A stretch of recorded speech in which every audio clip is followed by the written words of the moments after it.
वो दोनों नीचे की तरफ एक अजीब से सन्नाटे में देखते हुए बिल्कुल खामोश खड़े रहे। शिफ्टी के साथ जो हुआ वो होना तय था, लेकिन फिर भी इस बात को स्वीकार करना मुश्किल था कि शिफ्टी चंद सेकंड्स में मर गया था। अपने साथी की उस चकनाचूर लाश को देखकर उनके दिलों में एक डर बैठ गया था, क्योंकि अगला नंबर उनका भी हो सकता था। किसी के पास बोलने के लिए शब्द नहीं थे। तभी 1 मिनट बाद स्कॉलर ने सन्नाटा तोड़ा और ठंडी आह भरते हुए कहा, ये अच्छा हुआ कि तुमने उसके सामान का ज्यादातर हिस्सा पहले ही ले लिया था।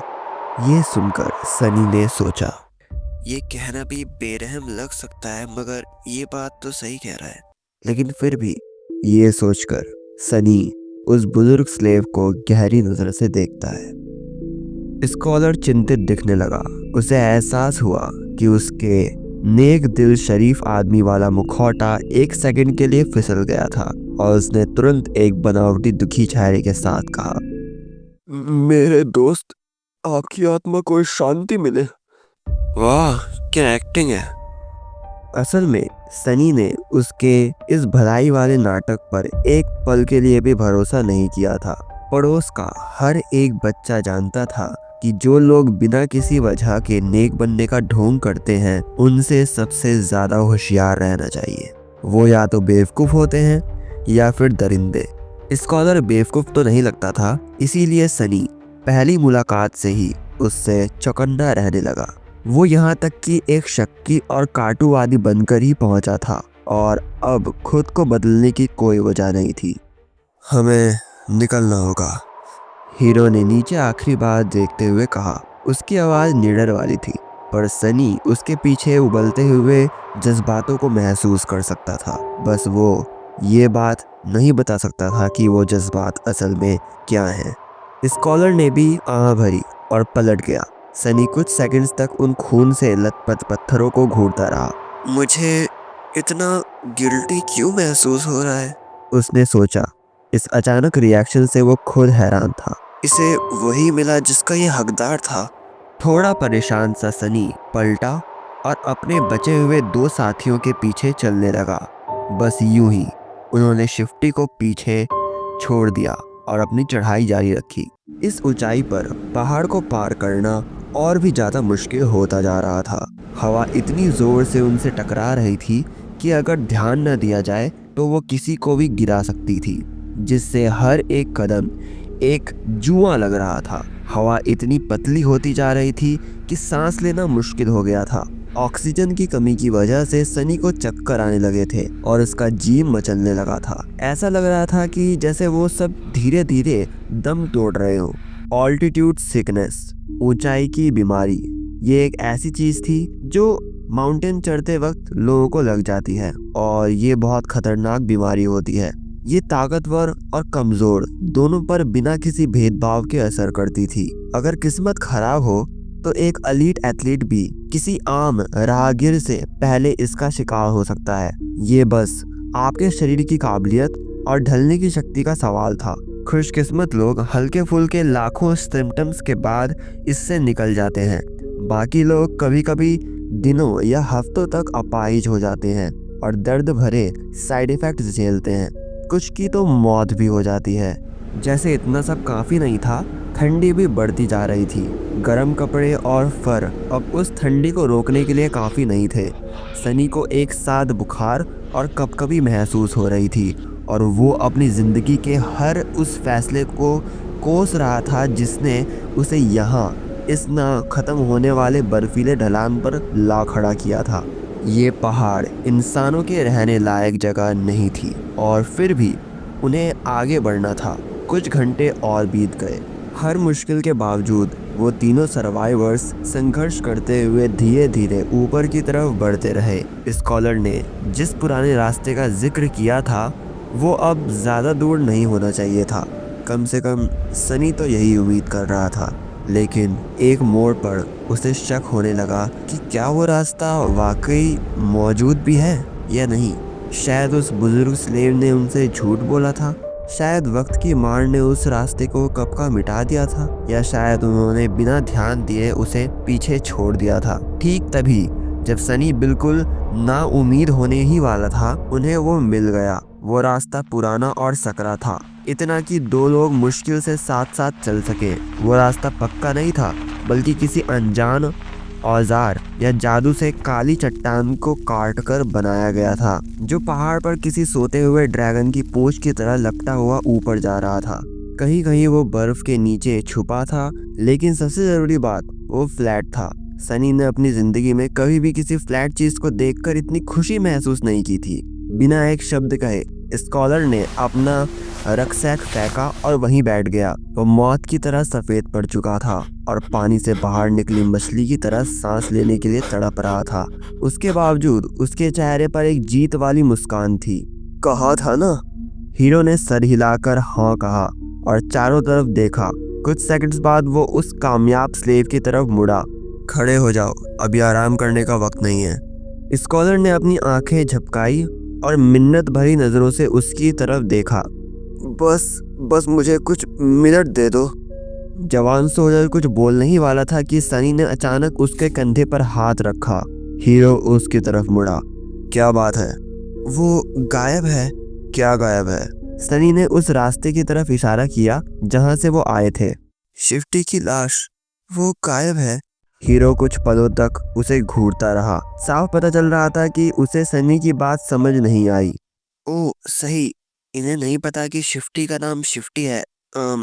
ऑकवर्ड हो गया। वो समझाने ही वाला था कि स्कॉलर और हीरो दोनों उसका मतलब समझ गए। एक साथ दोनों उस पथरीले रास्ते के किनारे तक गए और नीचे देखने लगे, उस जगह को ढूंढते हुए जहां शिफ्टी की मौत हुई थी।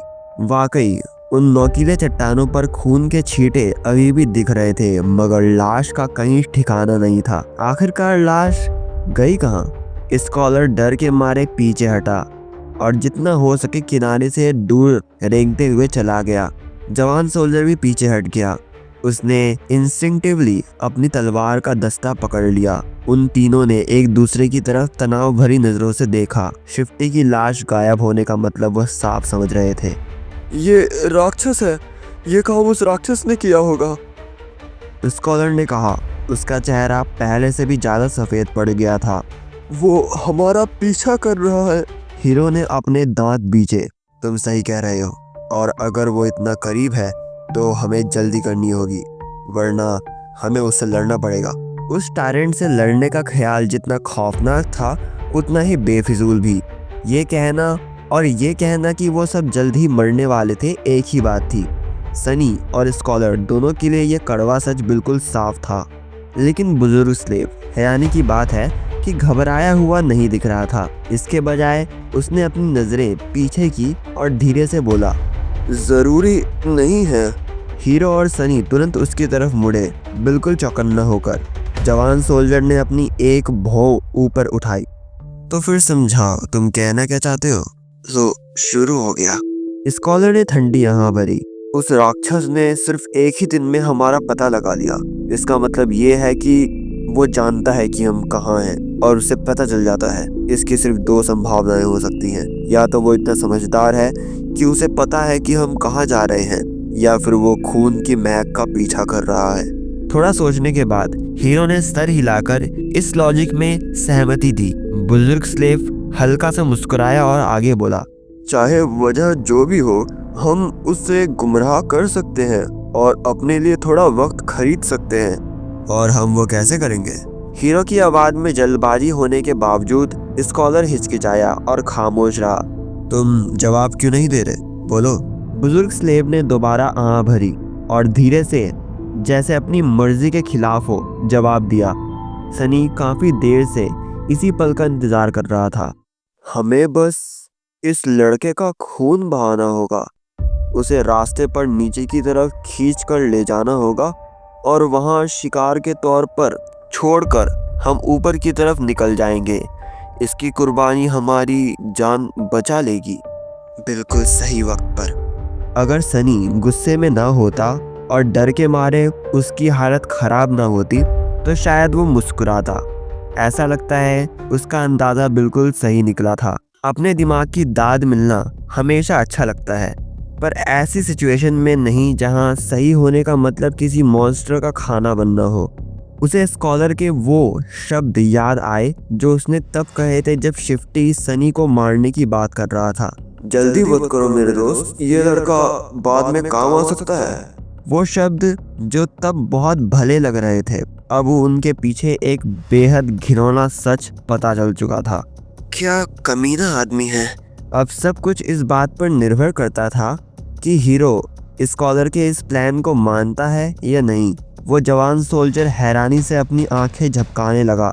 तुम्हारा मतलब क्या है? उसका खून बहाना होगा? स्कॉलर ने सर झटका।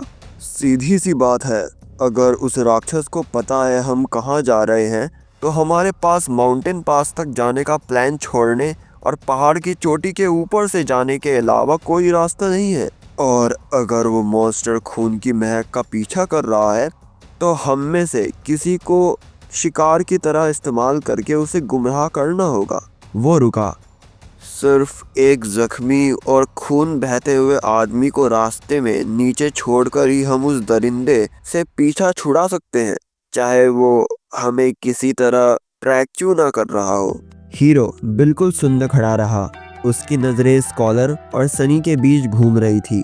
कुछ सेकंड्स बाद उसने पूछा, तुम अपने मुंह से इतनी घटिया बात कैसे निकाल सकते हो? बुजुर्ग स्लेव ने बड़ी होशियारी से दुख और गंभीरता का नाटक किया। यकीन मानिए, मुझे भी बहुत दुख हो रहा है, मगर अगर हमने कुछ नहीं किया तो हम तीनों मर जाएंगे। इस तरह कम से कम इस लड़के की मौत जायज तो नहीं जाएगी। भगवान उसे इस बलिदान का इनाम देंगे। वाह, क्या मीठी बातें हैं। मैं तो खुद लगभग मान ही गया था। जवान सोल्जर ने अपना मुंह खोला, फिर हिचकिचाते हुए बंद कर दिया। सनी खामोशी से बाकी दोनों सर्वाइवर्स को देख रहा था, इस बात का अंदाजा लगाते हुए कि अगर लड़ाई हुई तो उसके जीतने के चांसेस कितने हैं। स्कॉलर तो पहले ही आधा मरा हुआ था, तो उसे काबू करना कोई बड़ी बात नहीं थी, मगर हीरो एक बड़ी रुकावट थी। अगली बार क्या होगा? स्कॉलर ने तो सनी की बलि चढ़ाने का प्लान बना लिया था। क्या हीरो इस घटिया बात को मान लेगा या सनी को अपनी जान बचाने के लिए खुद कुछ करना पड़ेगा?